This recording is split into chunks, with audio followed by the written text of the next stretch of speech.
Do you know why the lion is called the king of the forest? എന്തുകൊണ്ടാണ് സിംഹത്തിനെ കാട്ടിലെ രാജാവായിട്ട് കാണുന്നത് നമ്മളെല്ലാവരും? അല്ലെ, എല്ലാ മൃഗങ്ങളും എല്ലാ മനുഷ്യരും എന്തുകൊണ്ടാണ് കാട്ടിലെ രാജാവായിട്ട് സിംഹത്തിനെ കാണുന്നത്? ചിന്തിച്ചിട്ടുണ്ടോ? അതിലും വലുതായിട്ടുള്ള മൃഗങ്ങൾ ഒരുപാടുണ്ടായിട്ടും അല്ല അതിനെക്കാട്ടിലും ബുദ്ധിശാലിയായിട്ടുള്ള അല്ലെ അതിനെക്കാട്ടിൽ ടാലൻ്റായിട്ടുള്ള ഒരുപാട് മൃഗങ്ങൾ വനങ്ങളിലുണ്ടെങ്കിലും എന്തുകൊണ്ടാണ് സിംഹത്തിനെ രാജാവായിട്ട് കരുതുന്നത്? സിംഹത്തിൻ്റെ അത്രയേറെ പോപ്പുലാരിറ്റി ഉണ്ടാക്കിയ എന്താണെന്നറിയോ? അത് തന്നെ മാനിഫെസ്റ്റ് ചെയ്യുന്ന, അത് തന്നെ രാജാവായിട്ട് കാണുന്ന ഒറ്റ ഒരു കാരണത്താലാണ്.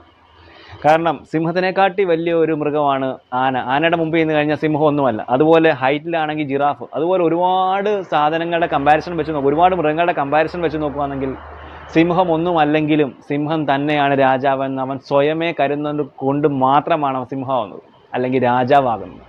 അപ്പോൾ മാനിഫെസ്റ്റേഷൻ എങ്ങനെയാണോ നമ്മൾ നമ്മളെ തന്നെ മിറർ ചെയ്യുമ്പോഴാണ് നമ്മൾ എന്താണെന്ന് വേറൊരാളിലേക്ക് ഡിസ്പ്ലേ ചെയ്യുന്നത്. അപ്പോൾ എപ്പോഴും രാജാവാകാൻ നമ്മളെ തന്നെ തിരഞ്ഞെടുക്കുമ്പോഴാണ് ബാക്കിയുള്ളവരും അതേ രീതിയിൽ നമ്മളെ കാണുന്നതെന്ന് ചിന്തിച്ച് നോക്കുക.